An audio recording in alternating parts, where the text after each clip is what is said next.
ইব্রাহিম আলাইহিস সালাতু ওয়াত তাসলিম শেষ বয়সের মধ্যে আল্লাহ তাআলার কাছে দোয়া করেন, ওগো দয়ার মালিক আমাকে একজন ছেলে সন্তান দান করেন।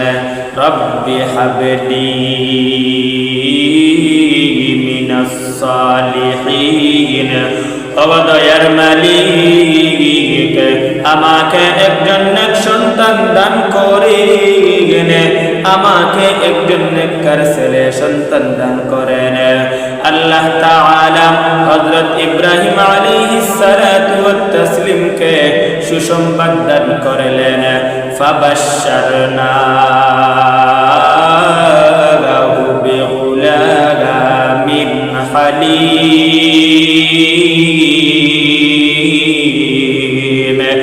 আল্লাহ তাআলা জানায়া দেন, ওগো ইব্রাহিম সুসংবাদ গ্রহণ করো, সুসংবাদ গ্রহণ করো, আমি আল্লাহ তোমাকে একজন নেক সন্তান দান করব। আল্লাহ তাআলা হযরত ইব্রাহিম আলাইহিস সালাতু ওয়াত তাসলিমকে ৮০ থেকে ৯০ বছর পর্যন্ত ইব্রাহিমের কোনো ছেলে সন্তান নাই। আল্লাহ তাআলার কাছে ক্রন্দন করে, আল্লাহ তাআলার কাছে দোয়া করে একজন ছেলে সন্তানের মালিক হলেন। ছেলে সন্তানের জন্য ইব্রাহিমের কত মায়া, কেমন মায়া, কি পরিমাণ মায়া রে ভাই। দুনিয়ার মধ্যে দেখা যায় মানুষ ছেলে সন্তানের জন্য কতই না পাগল পারা হয়ে দৌড়াইতে থাকে। দুনিয়ার মধ্যে দেখা যায় একজন মানুষ যদি নিঃসন্তান হয়, সন্তান পাওয়ার জন্য হুজুরের কাছে দৌড়ায়, ডাক্তারের কাছে দৌড়ায়, কবিরাজের কাছে দৌড়ায়, একমাত্র ছেলে মেয়ে সন্তানের মুখ দেখার জন্য। অপরদিকে কোন বান্দার যদি শুধু মেয়ে সন্তান থাকে, ৩ থেকে ৪ জন যদি মেয়ে সন্তান আল্লাহ দান করেন, এই বান্দাও হুজুরের কাছে দৌড়ায়, ডাক্তারের কাছেও দৌড়ায় গিয়ে বলে, ওগো হুজুর একটু দোয়া করে দেন, আল্লাহ তাআলা তো আমাকে ৩ জন মেয়ে সন্তান দান করেছেন। আমার বড় আশা, আমার বড় আকাঙ্ক্ষা, আল্লাহ যদি আমাকে একজন ছেলে সন্তান দান করতেন। বিশেষ করে মানুষ ছেলে সন্তানের জন্য কত পাগল, ঠিক তেমনি ভাবে আল্লাহ তাআলার পয়গম্বর হযরত ইব্রাহিম আলাইহিস সালাতু ওয়াত তাসলিম ৮০ থেকে ৯০ বছর পর্যন্ত কোন ছেলে সন্তানের মালিক হন নাই। আল্লাহ তাআলার কাছে বুড়ো বয়সে দোয়া করে গেলেন, রব্বি হাবলি মিনাস সালিহিন, ওগো দয়ার মালিক আমাকে একজন ছেলে সন্তান, নেককার সন্তান দান করে গেলেন। আল্লাহ তাআলা উত্তরের মধ্যে জানাইয়া দেন, ফাবাশশারনাহু বিগুলামিন হালিম। আল্লাহ তাআলা জানাইয়া দেন, ওগো ইব্রাহিম আমি আল্লাহ সুসংবাদ প্রদান করলাম, সুসংবাদ প্রদান করলাম রে, আমি আল্লাহ তোমাকে নেক সন্তান দান করব। আল্লাহ তাআলা ইব্রাহিম নবীর দোয়া কবুল করার পরে বৃদ্ধ বয়সে আল্লাহ তাআলা হযরত ইসমাঈল আলাইহিস সালাতু ওয়াত তাসলিমকে দান করলেন। এই সন্তানের জন্য কত মায়া, এই সন্তানের জন্য কত মায়া ইব্রাহিম আলাইহিস সালাতু ওয়াত তাসলিমের। কিন্তু আল্লাহ তাআলার কুদরত, আল্লাহ তাআলার অর্ডার চলে আসলো। আল্লাহ তাআলা ইব্রাহিমকে পরীক্ষার মধ্যে ফালাইয়া দিলেন। ইব্রাহিম আলাইহিস সালাতু ওয়াত তাসলিমের সন্তান যখন আপনার ওনার কিছু সাহায্য সহযোগিতা করার বয়স হয়ে গেল, ফালাম্মা বালাগা মাআহুস সা'য়া قال يا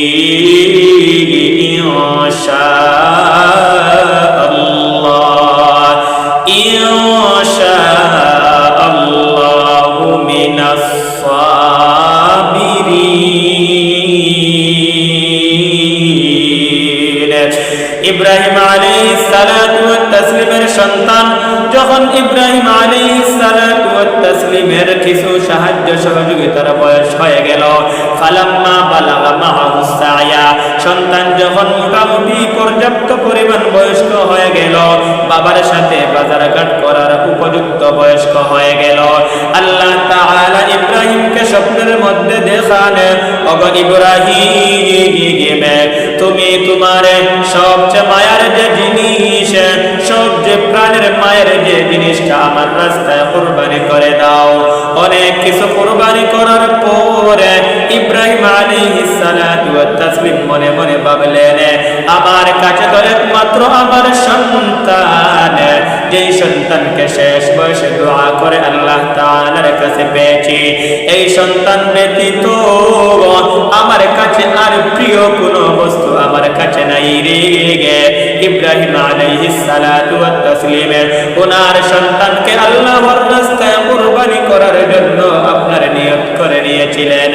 নিজে নিয়ত করলে কি হবে গে, মনে মনে ভাবলেন ছেলের তো অনুমতি লওয়া দরকার আছে। আল্লাহর নবী হযরত ইব্রাহিম আলাইহিস সালাতু ওয়াত তাসলিম ওনার সন্তান ইসমাঈলকে ডাক দিয়ে বলেন, ওরে সন্তান, ইন্নী আরা ফিল মানাম, ওগো ইসমাঈল, আমি স্বপ্নের মধ্যে দেখেছি তোমাকে আল্লাহর রাস্তায় কুরবানি করার জন্য। ওগো ইসমাঈল, তোমার মতামত কি আমি একটু জানতে চাই। ইসমাঈল আলাইহিস সালাতু ওয়াত তাসলিম বলেন, ওগো আব্বা জান, আপনাকে আল্লাহ যেই অর্ডার করেছেন এই অর্ডার আপনি পালন করতে থাকেন, ইনশাআল্লাহু মিনাস সাবিরিন। ওগো আব্বা জান, আপনি আপনার আল্লাহ তাআলার হুকুম পালন করতে কোনো পিছপা হবেন না। ইনশাআল্লাহ আমাকে একজন ধৈর্যশীল হিসাবে পাবেন। সন্তান যখন এত সুন্দর জবাব বাবাকে শুনাইয়া দিল রে, ছেলে এবং বাবা দুইজন একমত হয়ে ফালাম্মা আসলামা ওয়া তাল্লাহু লিল জাবিন, বাবা এবং সন্তান উভয়জন আপনার একটি কথার উপর রায় নিয়ে বাবা যখন সন্তানকে আল্লাহর রাস্তায় কুরবানি করার জন্য ঘর থেকে বের হলেন, ইসমাঈল আলাইহিস সালাতু ওয়াত তাসলিম বলেন, ওগো আব্বা জান, একটি কথা বলতে চাই, আমি আপনার অনেক মায়ের সন্তান, আমি আপনার অনেক স্নেহের সন্তান। আমাকে যেই সময় শরীর নিচে শুয়াইয়া দিবেন এমন ভাবে শুয়াইয়া দিবেন যেমনই ভাবে আমার দুই চক্ষু আপনার দুই চক্ষুর দিকে না তাকাইতে পারে। কেননা ওগো আব্বা জান, আমাকে শরীর নিচে শুয়ানোর পরে আমার দুই চক্ষু যদি আপনার দুই চক্ষুর দিকে দৃষ্টি নন্দন করে আপনার মায়া লেগে যেতে পারে, আমারও মায়া লেগে যেতে পারে, যার কারণে আল্লাহ তাআলার হুকুম পালন করার জন্য আপনি হয়তো পিছপা হয়ে যেতে পারেন। ওগো আব্বা জান, আমাকে এমন ভাবে শুয়াইবেন, আমাকে এমন ভাবে শরীর নিচে শুয়াইবেন যেমনই ভাবে আমার দুই চক্ষু আপনার দুই চক্ষুর দিকে দৃষ্টি নন্দন না করতে পারে। ওরে মুসল্লিয়ানে কেরাম, একটু খেয়াল করে ভালো করে বোঝার চেষ্টা করেন। বাবা এবং সন্তান আল্লাহ তাআলার অর্ডার পালন করার জন্য ঘর থেকে বের হয়ে গেলেন। বাবা কি প্রশ্ন করলো ছেলেকে, ছেলে কি জবাব দিল বাবাকে। আজকে মুসলমান, আপনার আমার উপরে যদি এমন কোন পরীক্ষা আসতো, আমাদের মধ্যে কয়জন এমন পরীক্ষার মধ্যে ফাঁস করতে পারত। আজকে দুনিয়ার মধ্যে আল্লাহ তাআলার ফরজ বিধান হলো নামাজটা আদায় করা। আল্লাহ তাআলার একটি বিধান হলো পর্যাপ্ত পরিমাণ টাকা পয়সা হলে সময় মতো কুরবানি করা। আজকে কয়জন মুসলমান সময় মতো নামাজ আদায় করে রে? আজকে কয়জন মুসলমান সময় মতো পর্যাপ্ত টাকা পয়সা হলে যাকাত প্রদান করে রে? আজকে কয়জন মুসলমান পর্যাপ্ত পরিমাণ টাকা পয়সা হলে হজ করে রে? আজকে কয়জন মুসলমান টাকা পয়সা থাকলে মাদ্রাসা মসজিদের মধ্যে সাহায্য করে? আজকে কয়জন মুসলমান আল্লাহর জমিনে আল্লাহ তাআলার হুকুম পালন করতে আছে? আমাদের মতো কপাল পোড়া, আমাদের মতো দুর্ভাগ্য আসমানের নিচে আর জমিনের মধ্যে কেউ হতে পারে না রে। ইসমাঈল এবং ইব্রাহিম তাদের দিকে তাকাইয়া দেখেন, বাবা স্বপ্ন দেখার পর ছেলেকে কি জিজ্ঞাসা করলেন আর ছেলে কি জবাব দিল রে? আমরা যদি হতাম, বাবায় কেমন ভাবে প্রশ্ন করলো গে আর ছেলে কি বা জবাব দিল নে? কিন্তু আল্লাহ তাআলার পয়গম্বর ইব্রাহিম আলাইহিস সালাতু ওয়াত তাসলিম স্বপ্ন দেখতে দেরি হয়েছে। এই স্বপ্ন বাস্তবায়ন করার জন্য এত আদরের সন্তান, এত মায়ের সন্তানকে কুরবানি করার জন্য দেরি করলেন না। এরাই ছিলেন আল্লাহ তাআলার দ্বীন কায়েম করার জন্য দুনিয়ার মধ্যে এক এক ব্যক্তি যথেষ্ট ছিলেন। দুঃখ লাগে আজকে মুসলমান আল্লাহ তাআলা বলেন তো, আল্লাহ তাআলা যদি আমাকে হাত দান না করতেন, আল্লাহ তাআলা যদি আমাকে পাও না দান করতেন, আল্লাহ তাআলা যদি চক্ষু দান না করতেন, আল্লাহ তাআলা যদি বুদ্ধি শক্তি দান না করতেন, কোন মায়ের সন্তানের এমন ক্ষমতা আছে আল্লাহ তাআলা দান না করলে এইগুলা সে নিজে নিজে আয়ত্ত করতে পারবে? আসমানের নিচে জমিনের উপরে এমন কোন মায়ের সন্তান নাই যেই সন্তান একটি হাত যদি কোনো অসুবিধার কারণে কেটে ফেলে দেওয়া হয় রে, তাহলে আসমানের সৃষ্টিকর্তা যেমনই ভাবে হাতটা দান করেছিলেন, হুবহু আসমানের নিচে আর জমিনের উপরে এমন কোন ডাক্তার জন্মগ্রহণ করে নাই রে, ঠিক হুবহু আরেকটি হাত জোড়া লেগে দিবে। আজকে ঘটনাক্রমে যদি একটি চক্ষু যদি বন্ধ হয়ে যায় রে, আসমানের নিচে জমিনের উপরে এমন কোন ডাক্তার নাই, এমন কোন ইঞ্জিনিয়ার নাই, এমন কোন প্রফেসর নাই, এমন কোন বিজ্ঞ লোক নাই যে হুবহু চক্ষুটা আবার এই জায়গার মধ্যে লাগাইয়া দিবে। আজকে যদি আপনার আমার একটি কান নষ্ট হয়ে যায়, দুনিয়ার মধ্যে এমন কোন চিকিৎসক নাই, দুনিয়ার মধ্যে এমন কোন চিকিৎসক নাই, এমন কোন ডাক্তার নাই যে কানের আওয়াজটা আবার ফিরাইয়া দেবে। আমার আল্লাহ কত মায়া করে, কত দয়া করে আমাদেরকে এই দুনিয়ার মধ্যে দান করলেন রে। শুধু দান করলেন তাই না, প্রাকৃতিক সৌন্দর্যের মাঝে দান করেছেন, চলাফেরার জন্য কত সুযোগ সুবিধা দিয়েছেন। কিন্তু যেই আল্লাহ আপনাকে আমাকে এই দুনিয়ার মধ্যে সৃষ্টি করলেন রে, হাত দান করলেন, পাও দান করলেন, চক্ষু দান করলেন, এই আল্লাহ তাআলার হুকুমগুলা এই জমিনের মধ্যে কয়জন পালন করতে থাকে? निकलेगा ज़मानाए आखिर अहले बिदाअत, निकलेगा ज़मानाए आखिर अहले बिदाअत, इस्लाम में नई नई बातें कर इजाद, इस्लाम में नई नई बातें कर इजाद।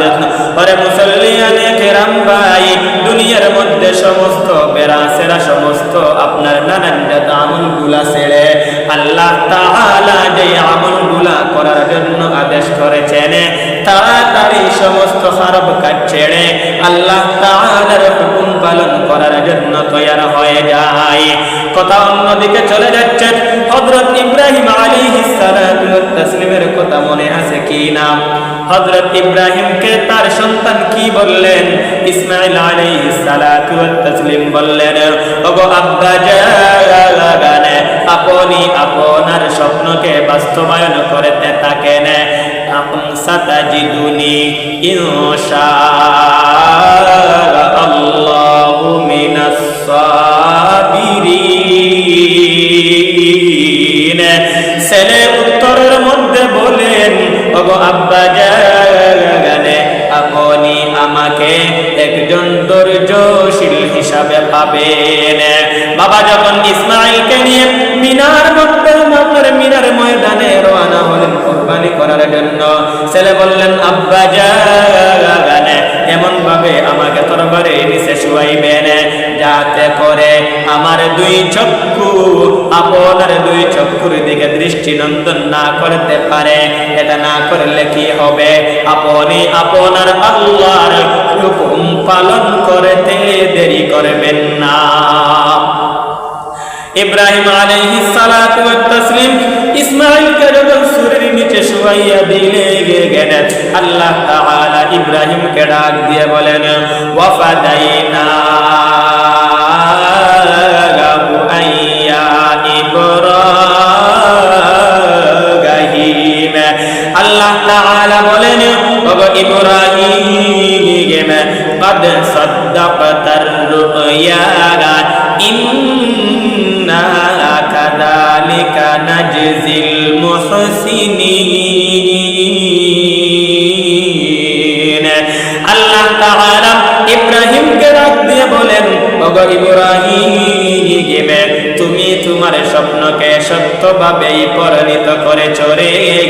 তুমি তোমার স্বপ্নকে সত্যভাবে পালন করার জন্য মিনার ময়দানে আপনার গেছো। তুমি তোমার স্বপ্নকে সত্যভাবে প্রমাণিত করেছ গো। আমি আমার সৎ বান্দাদেরকে এমনই ভাবে পরীক্ষা করতে থাকি। এরপরে আল্লাহ তাআলা ডাক দিয়ে বলেন, ইন্না হাযা লাহুয়াল বালাউল মুবিন। নিশ্চয় এটা হযরত ইব্রাহিম আলাইহিস সালাতু ওয়াত তাসলিমের জন্য বড় একটি পরীক্ষা ছিল রে। এতে কোনো সন্দেহ নাই। ওয়া ফাদাইনাহু বিযিবহিন আযীম। আল্লাহ তাআলা জিবরাইলকে ডাক দিয়ে বলেন, ওগো জিবরাইল, দ্রুত গতিতে জমিনের মধ্যে চলে যাও। আমার ইসমাঈলের গায়ের মধ্যে ছুরি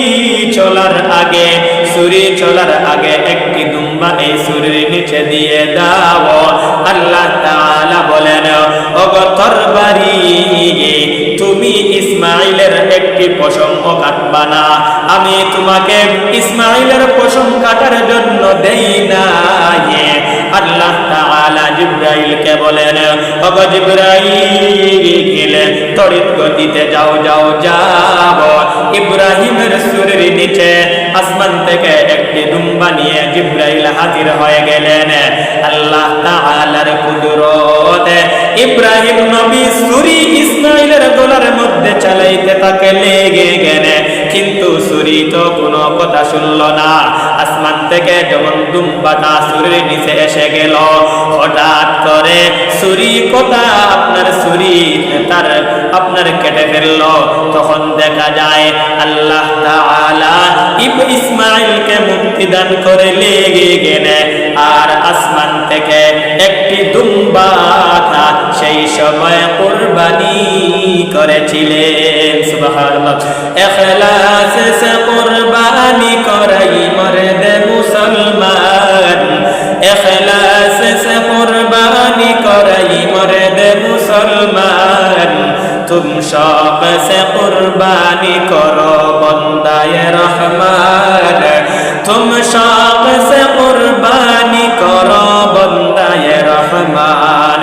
যার কারণে এই যে বিশাল একটি ঘটনা, এই বিশাল একটি ঘটনাকে কেন্দ্র করেই আমাদের যে কুরবানি, এটা ইব্রাহিম আলাইহিস সালাতু ওয়াত তাসলিমের সুন্নাহ। সাহাবায়ে কেরাম জিজ্ঞাসা করলেন, ইয়া রাসূলুল্লাহ, ইয়া হাবিবাল্লাহ, কুরবানি কি, কুরবানি কি? আল্লাহর নবী বলেন, সুন্নাত আবিকুম ইব্রাহিম আলাইহিস সালাম। এটা হলো আল্লাহ তাআলার খলিল হযরত ইব্রাহিম আলাইহিস সালাতু ওয়াত তাসলিমের সুন্নাহ। সাহাবায়ে কেরাম বলেন, ইয়া রাসূলুল্লাহ, ইয়া হাবিবাল্লাহ, তাতে ফায়দা কি?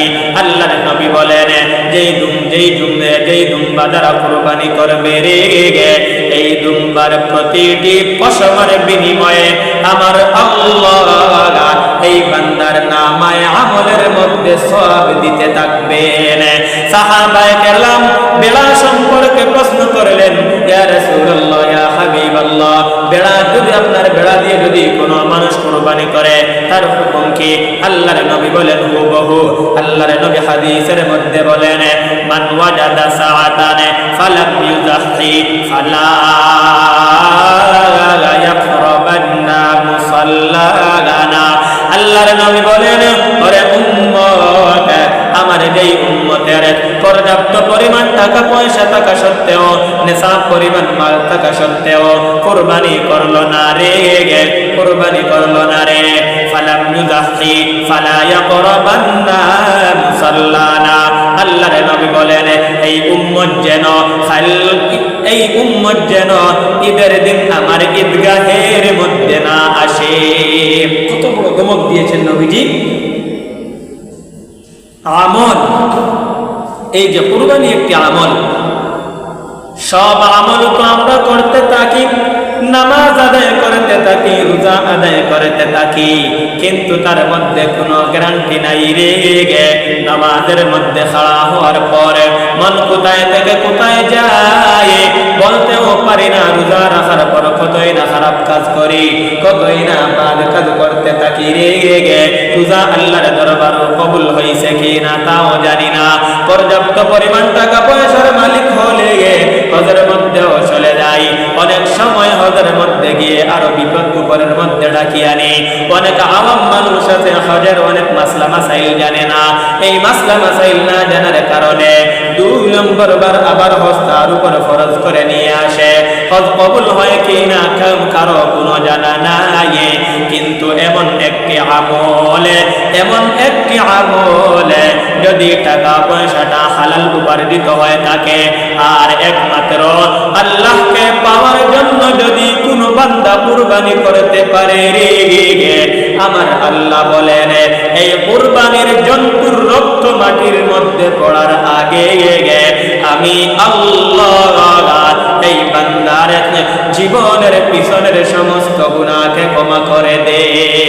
ইখলাস কি আমাল জান্নাত কি हमरा, इखलास की आमाल ये जन्नत की हमरा, परहेज के मकासिद है जो तक़वा से हासिल मान, परहेज के मकासिद है जो तक़वा से हासिल मान। যার কারণে মুসল্লিয়ানে কেরাম ভাই, সামনে যে কুরবানি, এই জিলহজ মাসের 10 নম্বর তারিখ যে আমল, এই আমলটা হলো আপনার জিলহজ মাসের গুরুত্বপূর্ণ একটি আমল। এই আমল করার জন্য আল্লাহ তাআলা আমাদেরকে তৌফিক দান করেন। যদি সামর্থ্য পরিমাণ টাকা পয়সা হয়ে থাকে তাহলে এই আমল করার জন্য, এই আমলের জন্য আমরা পিছপা হব না। যেই বান্দা পিছপা হয়ে যাবে, আল্লাহর নবী হাদিসের মধ্যে বলেন, এই উম্মত যেন খালি আপনার ঈদগাহের ময়দানে না আসে। এত বড় ধমকি নবীজি দিয়েছেন। তার কারণে এই গুরুত্বপূর্ণ আমল থেকে আমরা কেন যেন বঞ্চিত না হই। আল্লাহ তাআলা আমাদেরকে তৌফিক দান করেন। এই জিলহজ মাসের 10 নম্বর দিনের যে বিশেষ আমল,